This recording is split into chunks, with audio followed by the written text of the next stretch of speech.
conectados. Reciban por favor un atento saludo mío y de parte de la Dirección de Posgrado de la Univalle, Unidad Académica Santa Cruz, a cargo de la directora, la licenciada Laura Cardoso. Sean bienvenidos a la Conferencia Internacional sobre Planes de Movilidad Urbana Sostenible, que se desarrolla en el marco del Diplomado en Planificación y Gestión de la Movilidad Urbana Sostenible. Mi nombre es Alan Vera y soy el coordinador de este programa y también seré esta noche el moderador de este evento. Reciban también un cordial saludo de parte de la arquitecta Rubí Suárez, a quien agradezco por el espacio. La arquitecta Suárez es la docente del primer módulo del diplomado. El expositor de esta noche es además de un entrañable amigo mío, uno de los más respetados expertos, consultores en América Latina en la temática de la movilidad urbana. Se trata del licenciado Julio César Chávez. Julio César es economista de profesión, con maestría y doctorado en Ingeniería de Transportes por la Universidad Federal de Río de Janeiro, Brasil, y cuenta con más de 25 años de experiencia en el sector. Ha participado en proyectos de transporte urbano en América Latina, Oriente Medio y Asia. Asimismo, ha desarrollado consultorías en transporte y movilidad para el Banco Mundial, la CAF y recientemente para la Agencia Alemana de Cooperación Internacional GIZ. Actualmente es consultor en TRN Target, en el proyecto de diseño conceptual de la red de transporte masivo y el Sistema Integrado de Transporte Público del Gran Santo Domingo en la República Dominicana. Buenas noches, Julio César. Muchas gracias por darnos el espacio, de que siempre estás muy ocupado. Y nada, te damos el espacio para que puedas hablarnos sobre los planes de movilidad urbana sostenible acá a todos los diplomantes. Saludos de Santa Cruz, Bolivia, hasta Lima, Perú.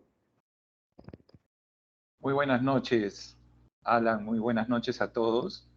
En primer lugar, agradecer la invitación de la Universidad del Valle. Para mí es un honor estar aquí a hacerles esta presentación.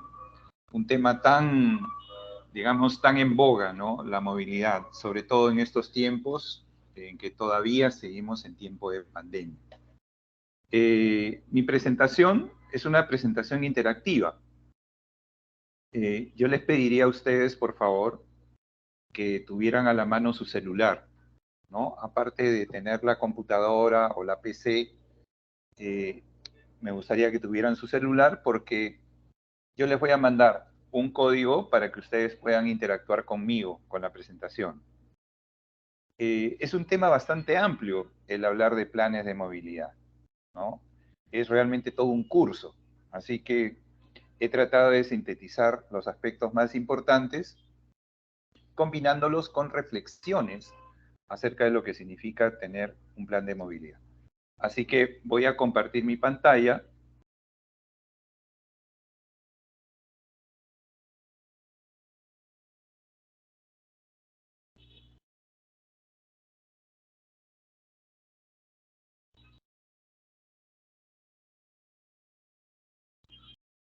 Por favor, Alan, ¿me confirma si es que me están escuchando y viendo mi pantalla?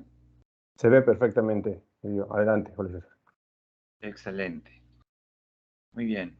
Entonces, comenzamos con nuestra exposición. He visto innumerables fotos de la ciudad de Santa Cruz, pero me quedé enamorado de esta vista, sobre todo porque está el Cristo Redentor, ¿no? Me ha impactado mucho la ciudad de Sucre, sobre todo porque es un ideal para un planificador de transporte tener una ciudad que tenga la configuración vial que actualmente tiene, ¿no? Que es en base a radios circulares y radiales de la ciudad, lo que le permite organizar el transporte, ¿no? Es una ciudad muy interesante. Bueno, como ustedes saben, yo soy de Lima. Esta es una de las partes bonitas de Lima, digamos, ¿no? Ha recuperado la costa. De hecho, que nosotros estamos por lanzar un plan de movilidad urbana sostenible. Están en la etapa de presentación de propuestas. Y querían, para aquellos que no conocen la ciudad de Lima, tengan una visión de lo que es la ciudad de Lima en verano, ¿no? En invierno nosotros, lamentablemente, tenemos toda una configuración de neblina, mucho frío, pero hemos rescatado la costa y la hemos vuelto realmente una costa verde. Así se le conoce a esta parte de la ciudad. El tema que voy a tratar son los planes de movilidad urbana sostenible, ¿no? Vamos a tener estos 4 conceptos: la introducción al tema, los conceptos básicos de un plan de movilidad, las fases que soporta un plan de movilidad y específicamente cómo se han venido desarrollando los planes de movilidad urbana sostenible. Para esta presentación, en la parte superior derecha, ustedes van a ver un ligero, digamos, indicador. Ese es el indicador de Mentimeter. ¿Ok? Ustedes en su pantalla están viendo de que se les remite a www.menti.com y coloca el código 5843-7105.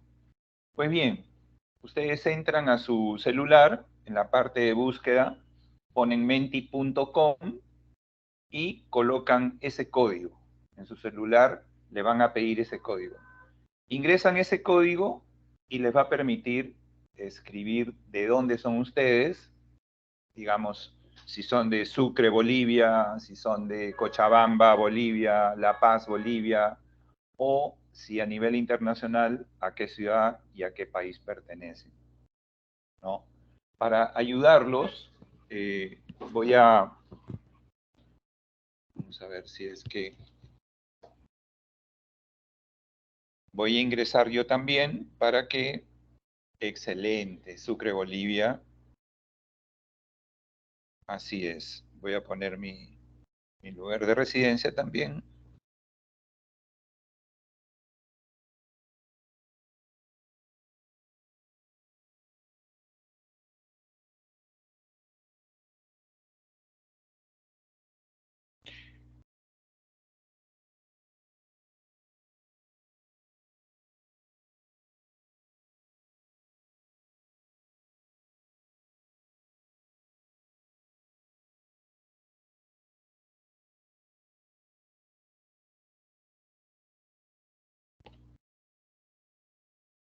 No es necesario que coloquen su nombre, ¿no? Estamos conociendo primero de qué parte nos están escuchando, saber de qué ciudades, ¿no? Sobre todo. Hace poco, hace más o menos unos 3 meses atrás, tuvimos la oportunidad de participar también en una conferencia virtual para el conjunto de municipios de Ecuador, también en el tema vinculado a transporte y movilidad, ¿no? Y precisamente de esta forma, nosotros los que exponemos sabemos en qué ciudad se localizan nuestros oyentes, ¿no? Quiero decirles que ustedes van a tener esta presentación cuando terminemos de interactuar. Lo que permite Mentimeter es convertir la presentación en PDF, de forma que ustedes tengan como recuerdo, como análisis o como punto de referencia la presentación de dónde eran las personas que estaban escuchando la presente presentación, ¿no? Han votado 16 personas, creo que somos como 25. Si las otras personas no tienen celular, bueno, entonces vamos a ir trabajando con estas 16 personas, ¿no? Es muy fácil interactuar con el Mentimeter. Seguimos. La segunda pregunta es, indique su profesión. Aún si son estudiantes, ¿qué profesión están estudiando? Ingenieros, arquitectos, economistas, sociólogos. ¿Y esto por qué? Porque me va a facilitar tener un lenguaje técnico o un poco más, digamos, explayarme en los conceptos y de esta forma poder dar una conferencia que todos podamos entendernos, ¿no? Ustedes saben que los paradigmas son importantísimos en el momento en que uno tiene un equipo interdisciplinario, ¿cierto? Porque el ingeniero tiene un tipo de lenguaje, el arquitecto también, el sociólogo, el economista, el ingeniero, ¿no? Entonces es muy importante que el conferencista tenga a la vista quién es su público, ¿no? Entonces parece que hay una mistura de profesiones entre ingenieros civiles, arquitectos y planificadores territoriales. Muy bien. Esta vez han votado 14 personas, yo no he votado, yo he sido el número 16 en la anterior. No sé si el número 15 no ha querido votar, pero es interesante lo que mencionan, ¿no? Ustedes saben que las políticas de transporte y de movilidad y todas las agencias multilaterales, Banco Mundial, GIZ, CAF, BID, Agencia Europea, Banco Europeo, exigen el contenido de identidad de género en las exposiciones, en los cursos, en los trabajos. Ya, digamos, es un factor fundamental y necesario en todos los trabajos, ¿no? Y mucho más todavía en el transporte, donde últimamente se han visto problemas con género, ¿no? Los acosos, ¿no? Veo que la mayoría del público asistente es femenino.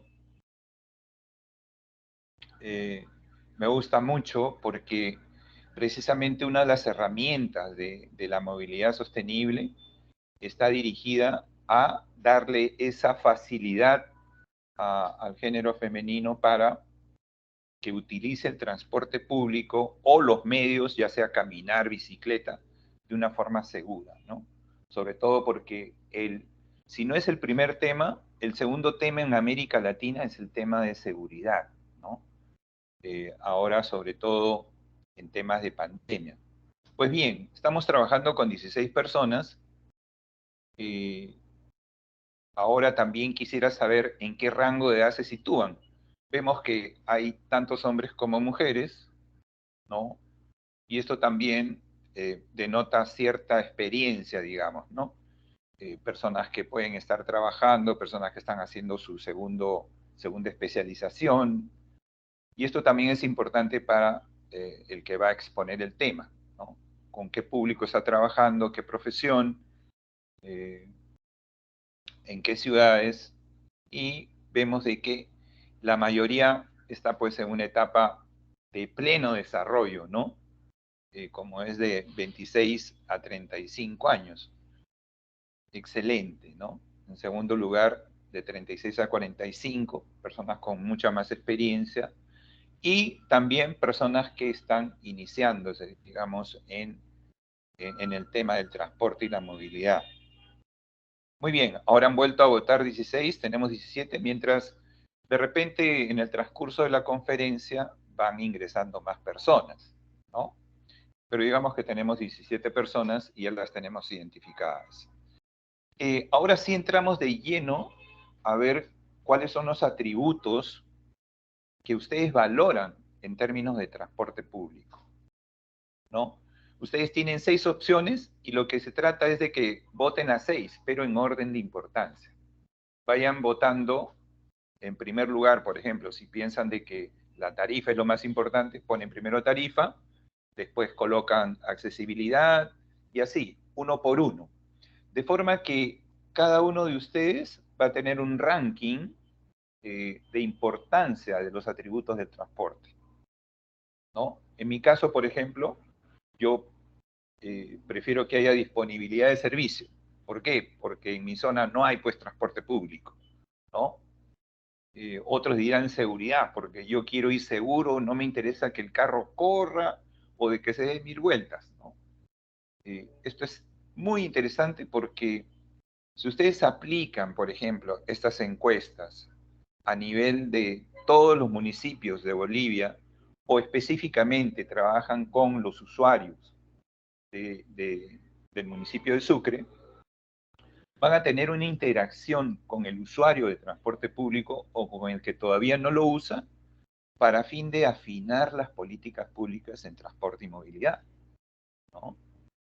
Y de esta forma no solamente pueden trabajar con el público usuario, porque una de las cosas más importantes de los planes de movilidad es la participación ciudadana, ¿no? Y ahora que casi todos tenemos pues celular, se les facilita a las personas, ¿no?, trabajar desde su casa y con la plena seguridad de que no le va a pasar nada, votar, porque estas encuestas son anónimas.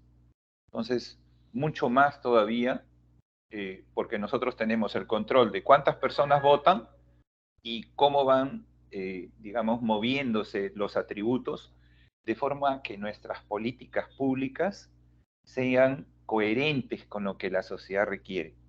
Es muy importante para la elaboración de los planes de transporte y de movilidad sostenible tener este tipo de interacción y de oír, digamos, al público usuario y no usuario también, para que el no usuario se anime a entrar al transporte público, de forma que las políticas públicas ayuden a mejorarlo, ¿no?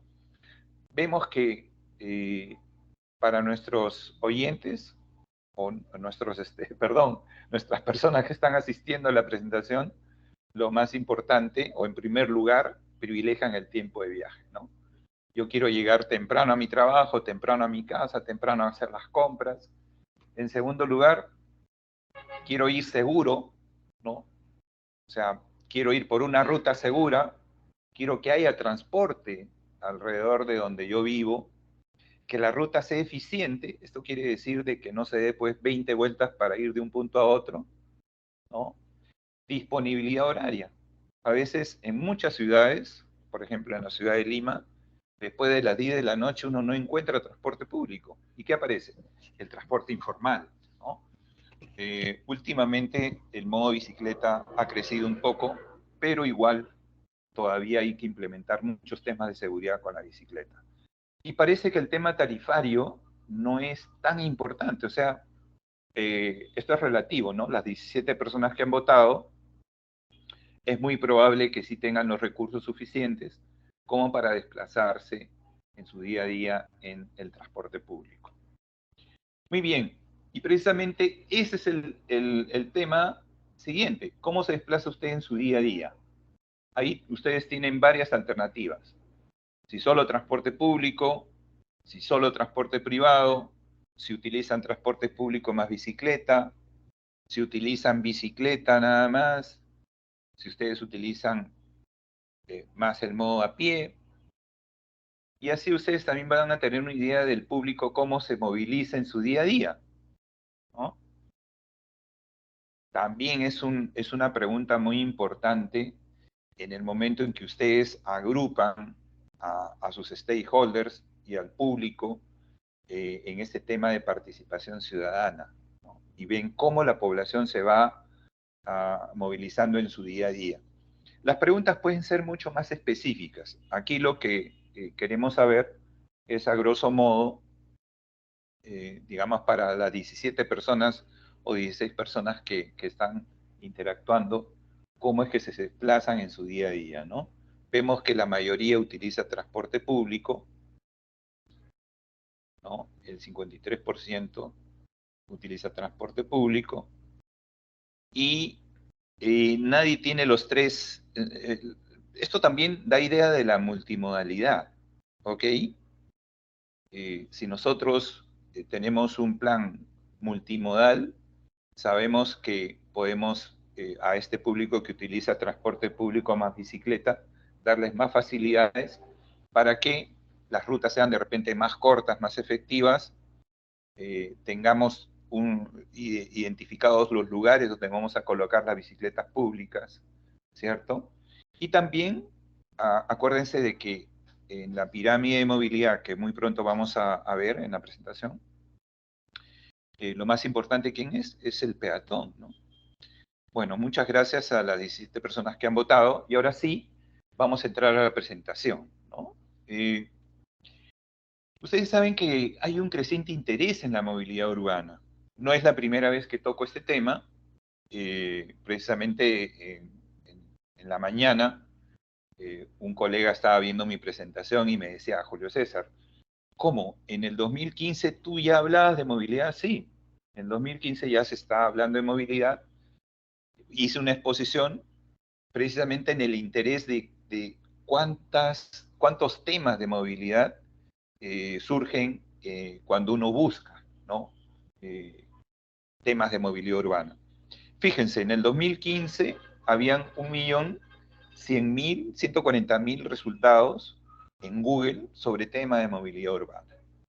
En el 2018, 3 años más, ya eran 16.200.000 entradas, 16.200.000 entradas. O sea, imagínense, en 3 años la movilidad urbana ha sido de interés en publicaciones, ya sea libros, ya sea videos, PDFs, presentaciones. ¿Y qué sucede ahora? Bueno, fíjense, en el 2022 tenemos 43 millones de entradas cuando uno coloca el tema movilidad urbana.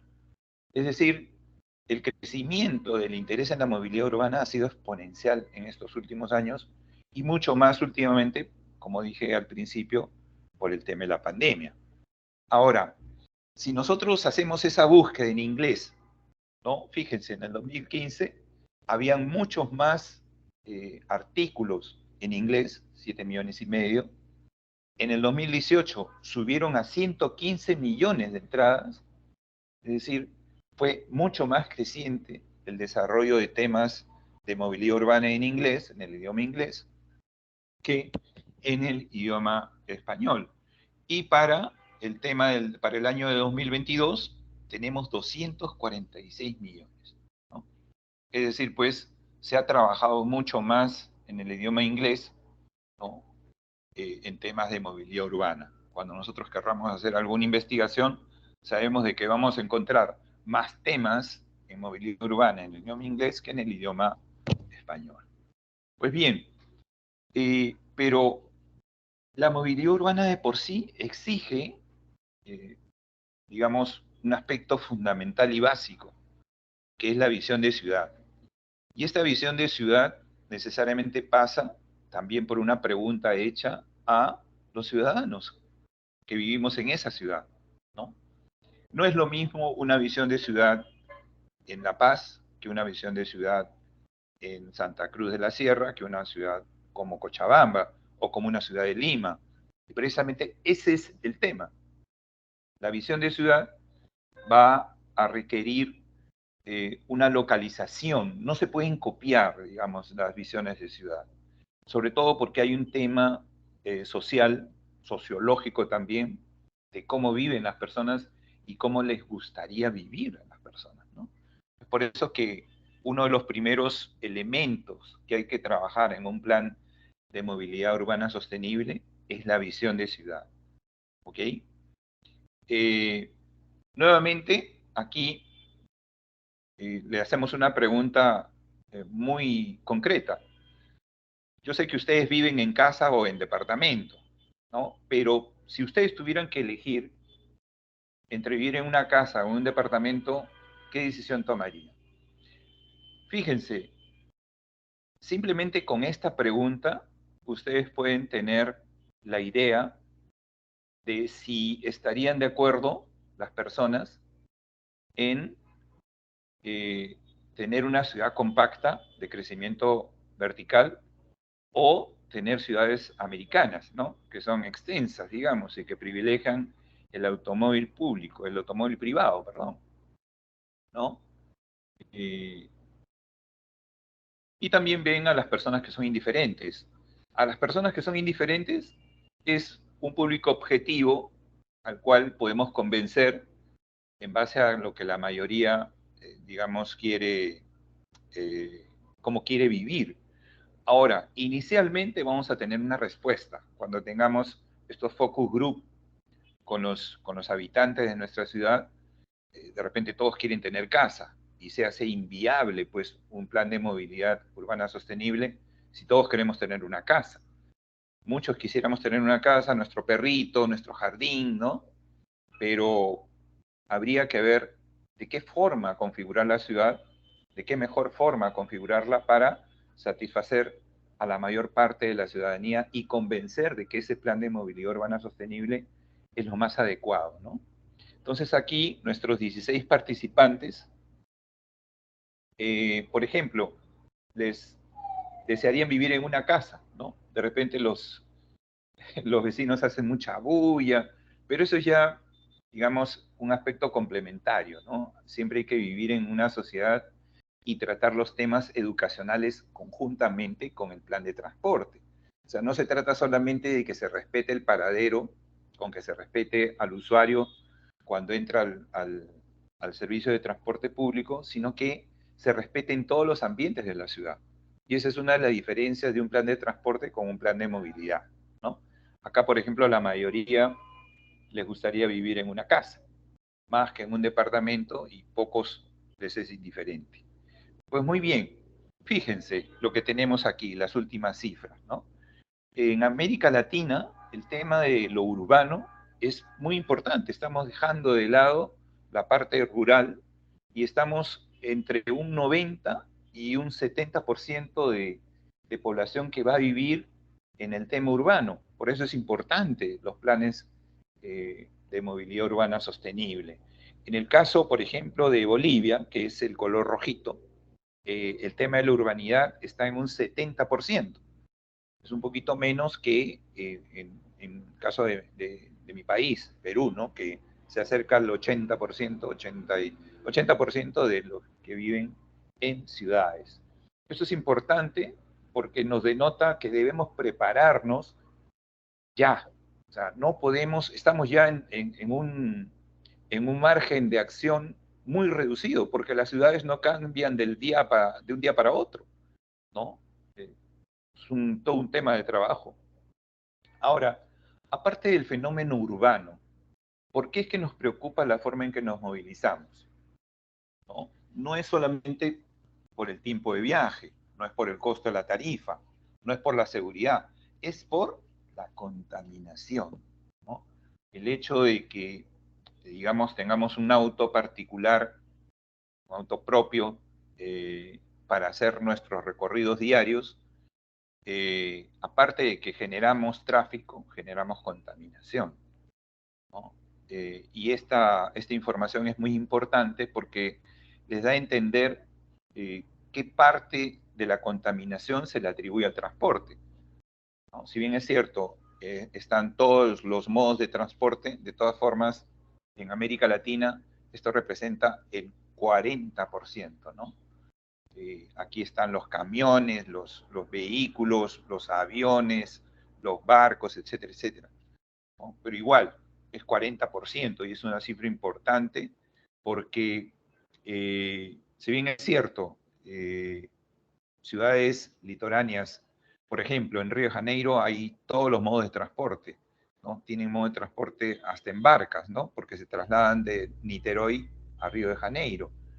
La parte de Río de Janeiro es tiene forma de omega, ¿no? Donde para trasladarse de forma eficiente de Río de Janeiro a Niterói, no solamente utilizan el puente que ha sido construido, pero también las barcas. Entonces, por eso es que se considera también el transporte por mar, o por lagos o por ríos, ¿no? En nuestra selva, por ejemplo, hay transporte fluvial. Entonces, eso también contamina.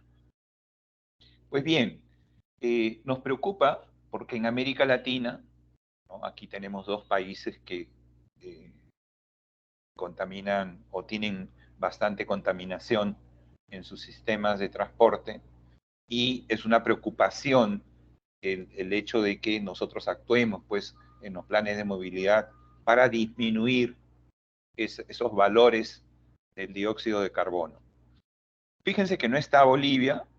Yo entré a la página de Bolivia y Bolivia está en el orden de las 20 millones de toneladas de CO2. Entonces todavía está, digamos, contamina menos que el Perú, que Ecuador, que Chile, ¿no? Fíjense, a nivel mundial, los chinos, con el mayor respeto que se merecen, ustedes saben que tienen una ciudad entera en transporte eléctrico, por eso es que ellos están muy interesados en desarrollar, y en general, a nivel mundial, muchos países de Europa ya tienen como previsión que al año 2030 la implementación del transporte eléctrico viene sí o sí.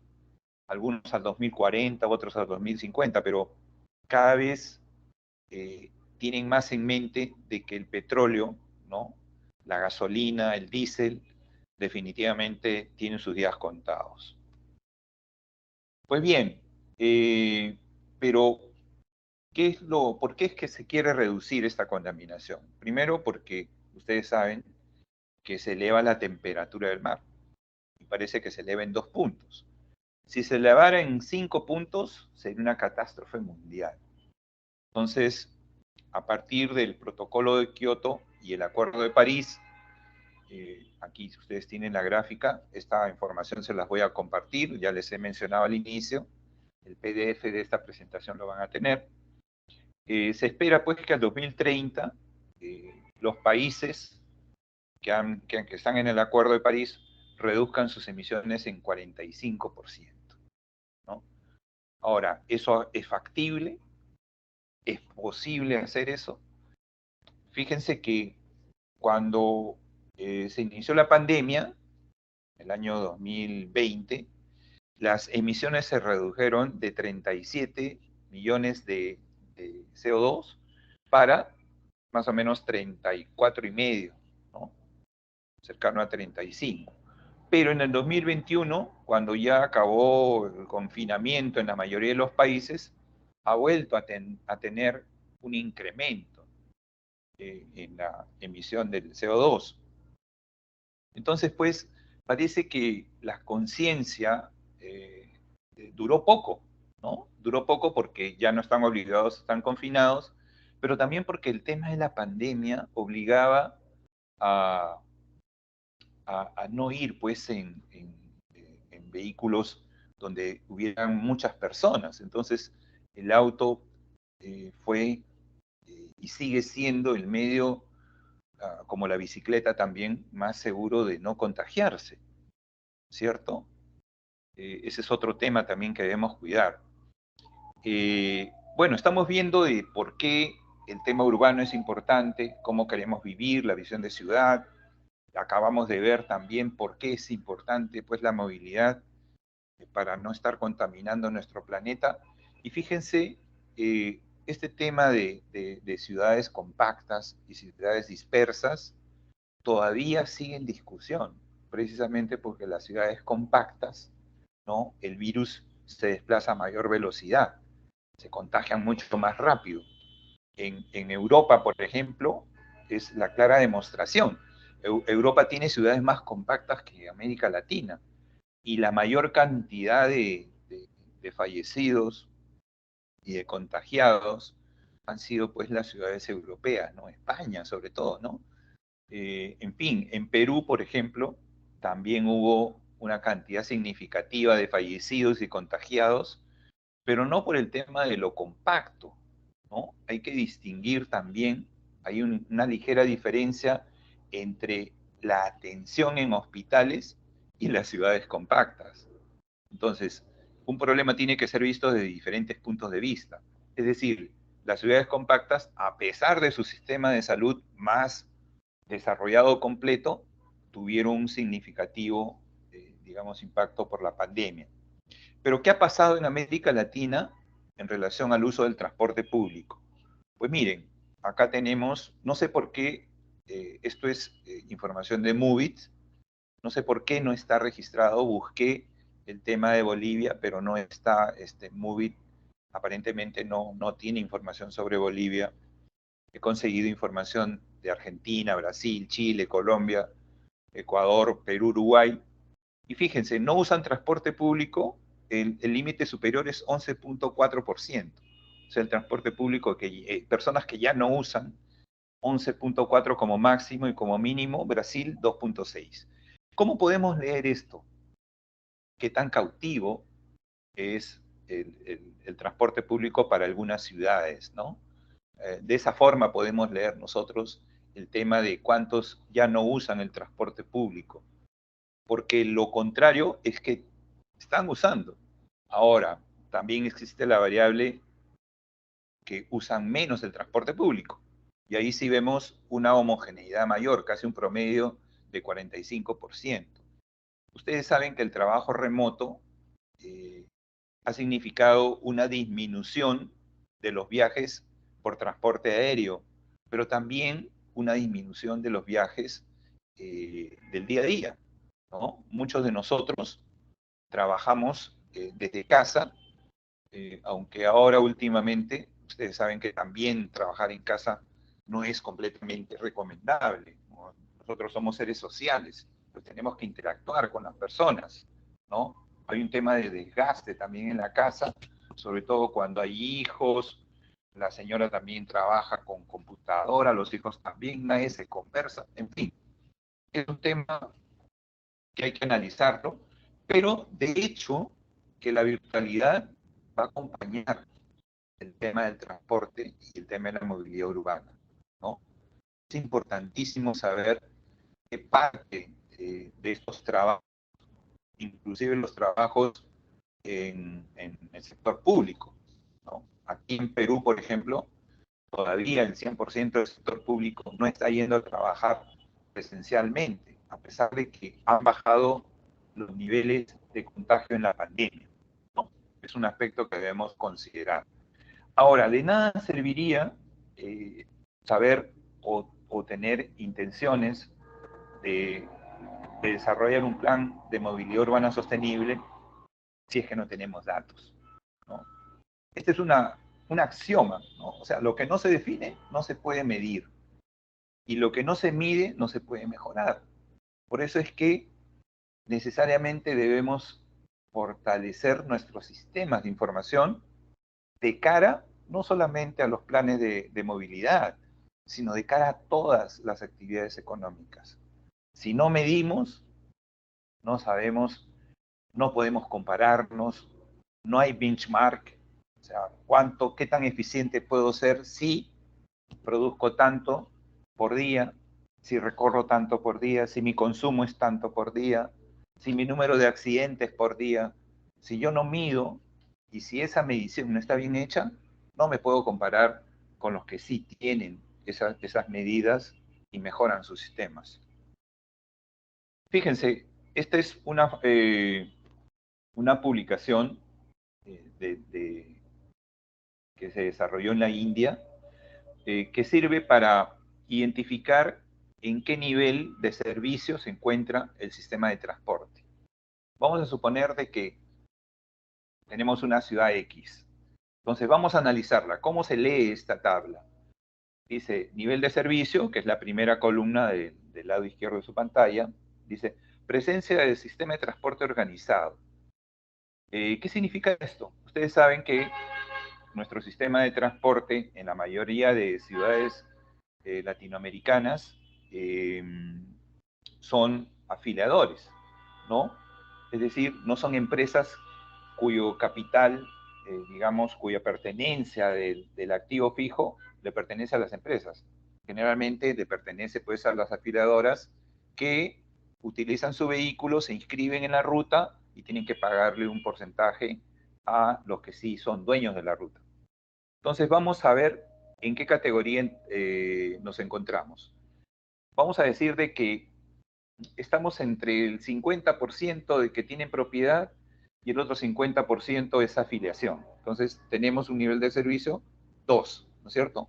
Entonces nuestro número en la segunda columna es 2. Luego el porcentaje disponible de la oferta. Vamos a suponer de que necesitamos 100, pero solamente tenemos el 50% de lo que necesitamos. ¿Y dónde se ubica eso? También en el nivel de servicio 2. Entonces ya tenemos 2 en la presencia del sistema, 2 en el porcentaje disponible, tenemos un acumulado de 4. Luego decimos cobertura. Nuestra red de rutas cubre el 100% de nuestra malla y ahí tenemos un problema. Entonces también, ¿no? Hay zonas que no son atendidas. Aproximadamente cubriremos pues hasta el 70%. El 70% es un nivel de servicio 3. Sumamos entonces 2 más 2 más 3, tenemos 7. Promedio de tiempo de espera. Bueno, no sé, de repente hay pocos vehículos, tengo que esperar mucho, entre 6 y 10 minutos. Nuevamente, mi valor de nivel de servicio es 3, con lo cual ya tengo 10 puntos. 2 más 2, 4, más 3, 7, más 3, 10. Nivel de confort. que va desde 1.5 o menos, que es el mejor nivel de servicio, hasta más de 2.5. Como tengo menos vehículos, mi nivel de confort no es muy agradable, que digamos. Entonces nos ubicamos en la tercera línea, 2.0 a 2.5. Y con lo cual ya tenemos 13, ¿no? Porque es 3 también, nivel de servicio 3. ¿Y qué porcentaje de la flota según la norma? Como dijimos que tenemos el 50%, también es el nivel de servicio 3. Con lo cual tenemos 2 más 2, 4, más 3, 7, más 3, 10, más 3, 13, más 3, 16. Nos encontramos en el nivel de servicio 2, que va del 12 al 16. ¿Qué significa esto? Que la ciudad cuenta con un sistema de transporte público que necesita mejoras considerables en términos de suministro de buses y cobertura, ya que muchas partes de la ciudad no cuentan con el servicio y la frecuencia también necesita mejoras, ¿no? Esta es una forma, por ejemplo, muy simple de que ustedes puedan medir qué tan bueno es el nivel de servicio de vuestras ciudades, ¿no? Y de esta forma tener una línea base, que se va a comparar cuando se mejoren los sistemas de transporte.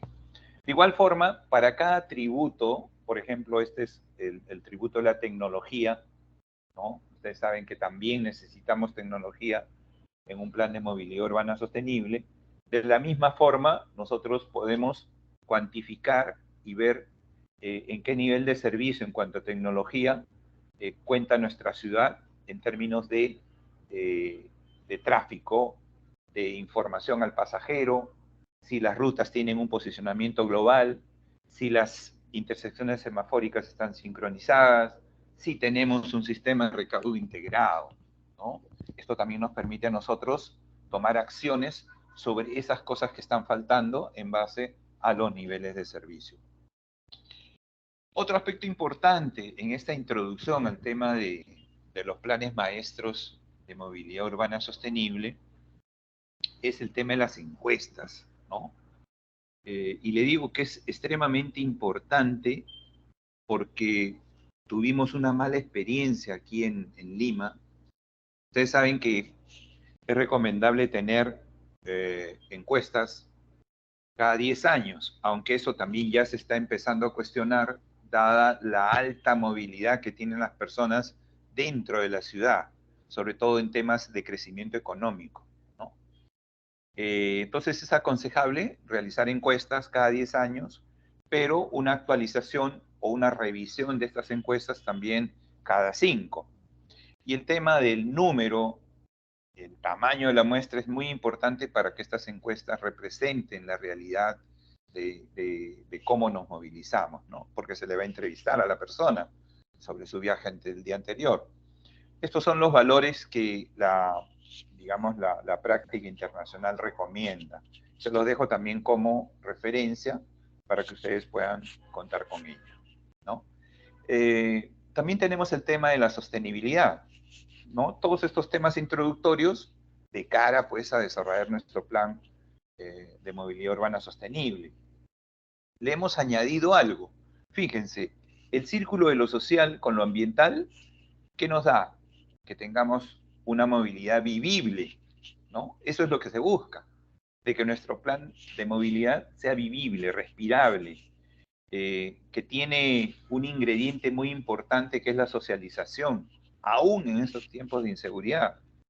Lo combinado entre lo económico y lo ambiental es que sea viable. ¿Qué significa esto? Que sea accesible económicamente. El término apropiado es asequible, ¿no?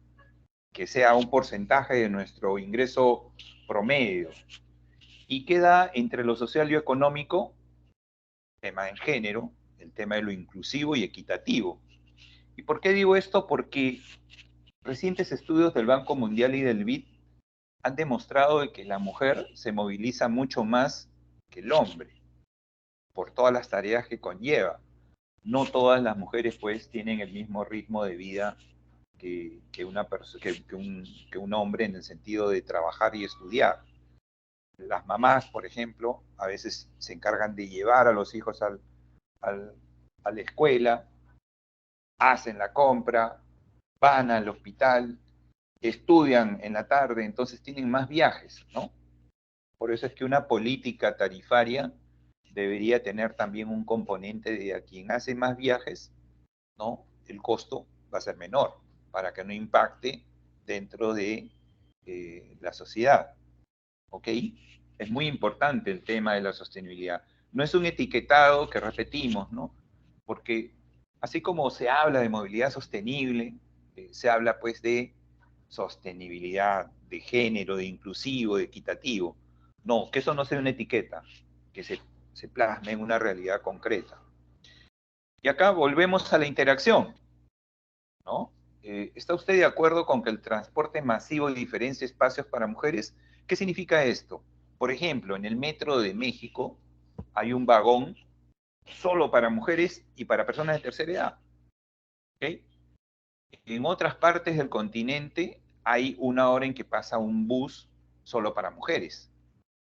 En otras partes dicen, no, ese es un tema cultural, por favor. Es cuestión de educar a nuestra juventud, es cuestión de educar a nuestra niñez, el respeto a los ancianos y a las mujeres. Otros, más o menos como que dicen, ok, que sea en hora punta, pues, ¿no? Para que evitar el tema del acoso. Y digamos que en horas valle sí puedan ir hombres y mujeres y no tengamos que estar separando a las mujeres del transporte masivo. Fíjense que en el tema de, tuve la oportunidad de tener un proyecto en Arabia Saudita, y aquí el tema es terrible, pues porque las mujeres no pueden salir si no salen acompañadas del hermano, del papá o del esposo, ¿no? Y en un ambiente, inclusive hasta en los ambientes de comidas, hay espacio donde solamente es para familias.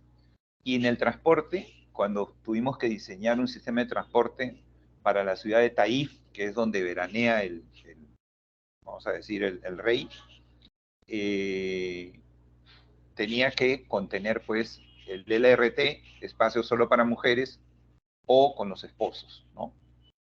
Bueno, no sé si hemos perdido tres oyentes que tenían su celular o están ingresando nuevamente su código, pero fíjense, muy bien, parece que ahí vamos con las 16 personas que están respondiendo a nuestra encuesta, ¿no?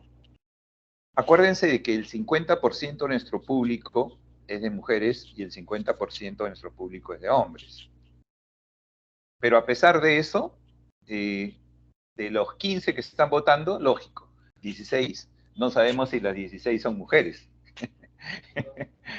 Sí, habría que decir que solamente voten las mujeres, podría ser, ¿no? Pero queríamos tener una idea. Por ejemplo, aquí tenemos que de las 16 personas, el 69%, ¿no? Sí está de acuerdo con que se diferencien espacios para mujeres. Esto es otro tema que puede ser tocado en las reuniones, en los focus group con la población, ¿no? Muy importante. Bueno, ustedes saben de que siempre que los planificadores plantean un metro, un LRT es Light Rail Transit, o sea, después de utilizar los metros, que son el sistema de transporte masivo por antonomasia, viene un sistema leve, que son tranvías modernos. Tienen una capacidad inferior, pero digamos que todos los proyectos tienen como meta mejorar la calidad de vida. Pero la calidad de vida no solamente es por movilizarse mejor. Ustedes saben que la calidad de vida tiene diferentes aristas. En una experiencia personal, en los sitios donde me ha tocado compartir equipos interdisciplinarios, hemos hecho ese ejercicio, ¿no? Aparte del FODA tradicional, para ver cuál es la fortaleza del equipo, la debilidad, la amenaza, en fin, también ver si es que todos tenemos la conciencia de identificar qué es calidad de vida.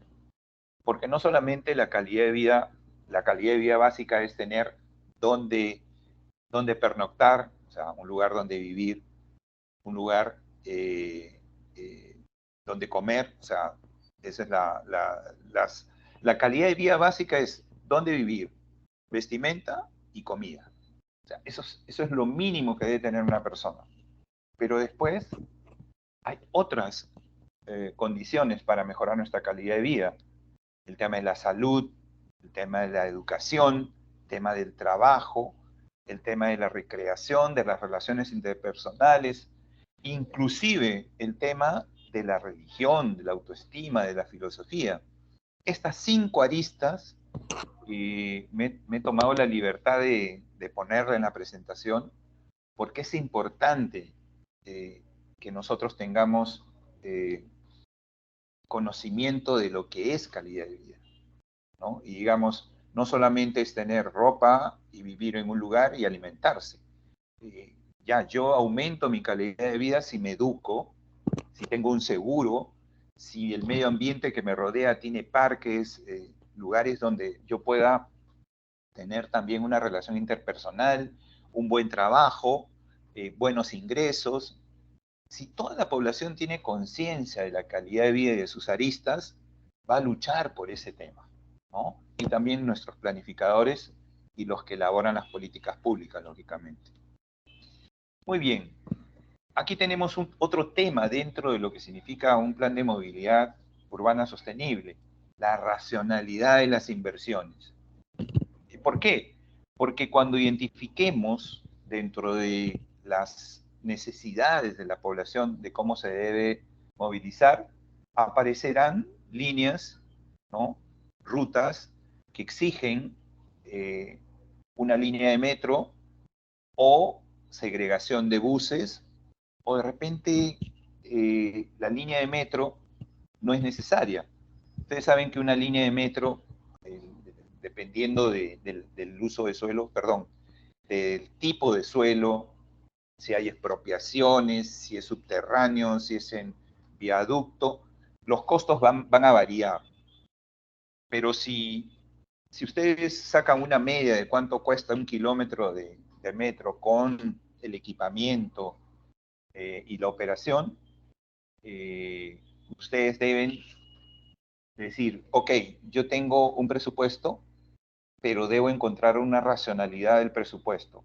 Primero, que lo que voy a realizar como movilidad en mi ciudad cuente con la garantía y la seguridad respectiva. No se trata aquí tampoco de que los buses sean inseguros y los metros seguros, ¿no? Por eso es que nosotros debemos realizar un análisis multicriterio para la toma de decisiones. Y no un análisis multicriterio en un Excel. No, tiene que ser un análisis multicriterio en un software que nos permita sensibilizar precisamente aquellos criterios. Si yo, por ejemplo, coloco en una mesa de trabajo un ambiental, un ingeniero, un economista, un sociólogo, eh, un arquitecto, un urbanista, entonces cada uno le va a dar importancia a su trabajo. El social va a decir, ¿sabes qué? Yo quiero metro. El economista va a decir, no, pero si los beneficios son iguales, es mejor el bus, se gasta menos. Y así, cada uno va a colocar la ponderación a esos criterios y le va a dar como resultado qué sistema vamos a tener. Ahora, el propietario, por definición de lo que se tiene que hacer, siempre tenemos un jefe arriba, un aspecto político, nos va a preguntar, ¿y qué pasa si en lugar de que lo importante en el medio ambiente no sea 10%, sino 50%? ¿Qué nos conviene? Y así, ese software nos va a permitir precisamente hacer esa sensibilidad en los temas de cada uno de ellos, inclusive hasta poner a todos con el mismo porcentaje de importancia. Aquí he colocado un ejemplo que todavía no se ha tomado la decisión. En Lima tenemos 2 líneas de metro que están en carpeta. Digamos que el gobierno está así tentado de sacarlos a concurso. ¿Y cuánto cuesta eso? 10.500 millones de dólares. Ciudad de Lima. Ahora, fíjense, ese monto de 10.500 millones de dólares equivale a 20.000 buses eléctricos. 20.000 buses eléctricos de 12 metros, que incluye su cargador y que incluye la parte alícuota de la construcción de los patios. Entonces, voy a gastar 10.500 millones en 2 líneas de metro, pero quiero tener otro elemento. ¿Qué otro elemento fundamental es en el tema de costo? La demanda, ¿no? ¿Cuánto voy a transportar yo con 2 líneas de metro diariamente? Fíjense que las estimaciones de esas 2 líneas es que son 2 millones de usuarios diarios. Difícil, ¿no? Difícil porque Lima no es una ciudad compacta. No es una ciudad compacta.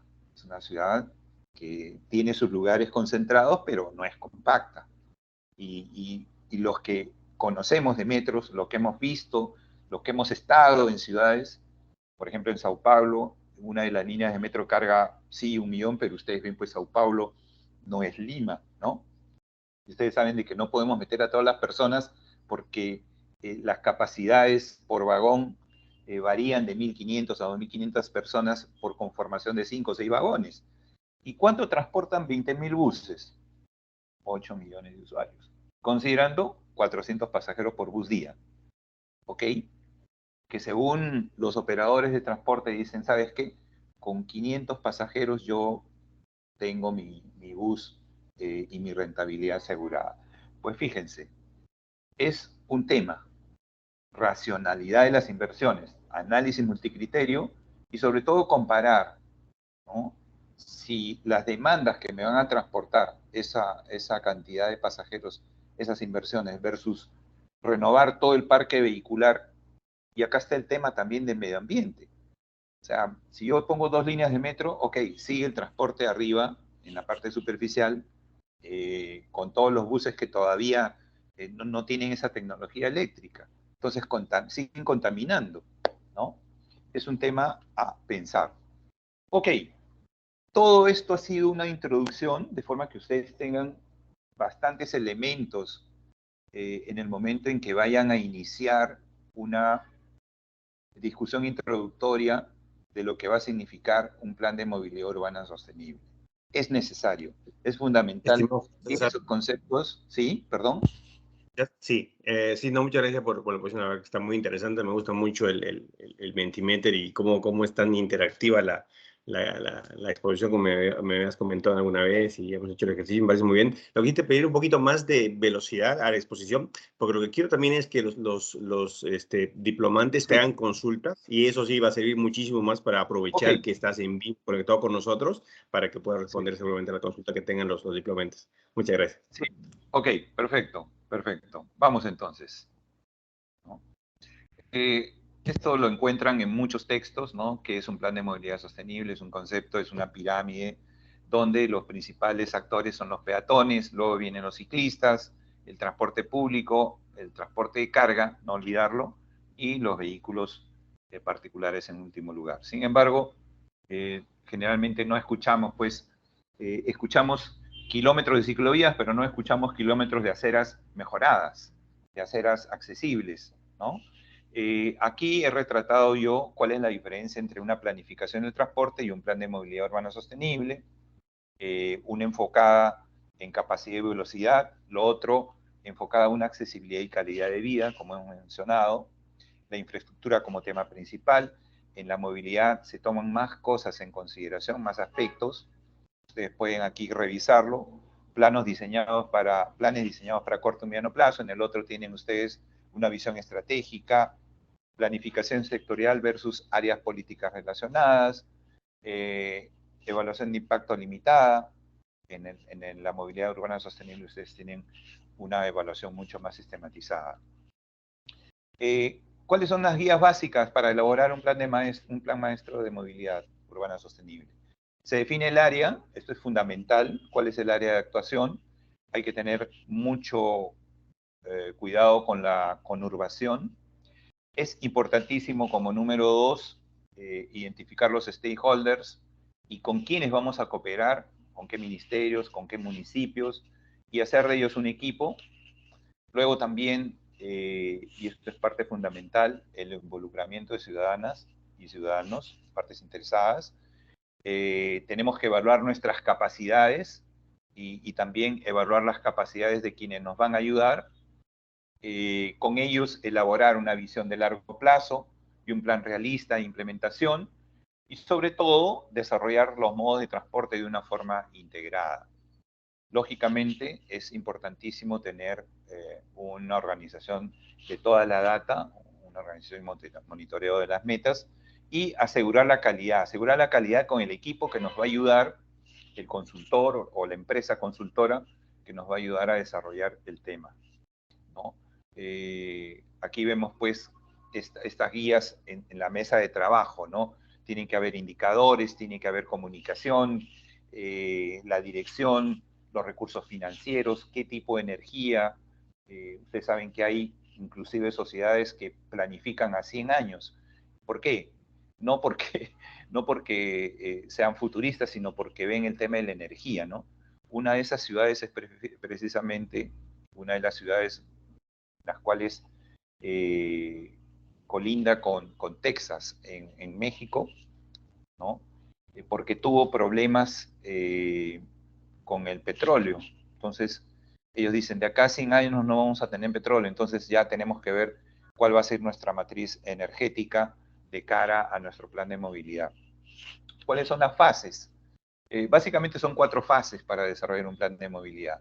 La fase preparatoria, tenemos que preguntarnos sobre todo cuáles son nuestros recursos, qué tanto dinero tenemos para desarrollar el plan, en qué contexto lo estamos realizando. Ya hay un plan de urbanismo desarrollado, un plan urbano ya desarrollado, cuáles son nuestros principales problemas. Una fase 2 donde ya vemos cuáles son las opciones, hay que expropiar, no hay que expropiar, qué tipo de ciudad queremos, hemos hecho la consulta ciudadano, cómo vamos a medir el éxito, nuestros indicadores.